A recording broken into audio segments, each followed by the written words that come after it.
एक समय की बात है, किसी गांव में एक गरीब धोबी रहता था। एक दिन वह स्वप्न देखता है कि वह अपने गांव के सेठ जगराम से 1000 रुपए उधार लेता है। अगले दिन सुबह उठकर गांव के कई लोगों से अपने स्वप्न के बारे में बता देता है। देखते ही देखते यह खबर सेठ जगराम तक पहुंच जाती है।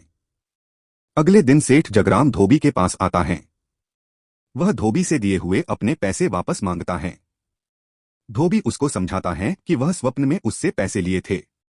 क्या कभी स्वप्न सच होता है? लेकिन सेठ उसकी बातों को नहीं मानता, वह पैसे देने के लिए रट लगाए रहता है। धोबी बहुत गरीब था, वह चाहकर भी सेठ को 1000 रुपए नहीं से सकता था। धोबी न्याय पाने के लिए अपनी फरियाद लेकर अकबर के दरबार में जाता है। अपने साथ हुए सारी घटना को बादशाह अकबर से बताता है। राजा सेठ जगराम को भी बुलाकर सच्चाई जानने की कोशिश करता है।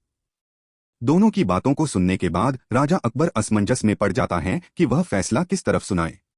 बादशाह अकबर बीरबल से दोनों के बीच मध्यस्थता करने के लिए कहता है। बीरबल सेठ से पूछता है, तुम्हारे पास क्या सबूत हैं कि तुम धोबी को 1000 रुपए दिए थे?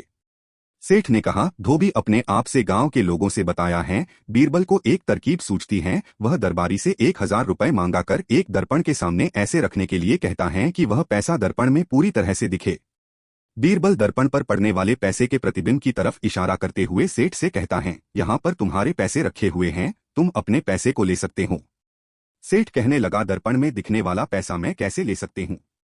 बीरबल ने फरमाया कि स्वप्न में तुम कैसे किसी को पैसा दे सकते हो? इस प्रकार से बीरबल के सामने सेठ की एक भी चतुराई नहीं चली, जिसे किसी निर्दोष व्यक्ति को दोषी ठहराने के लिए सेठ को भरी सभा में सजा सुनाई जाती है।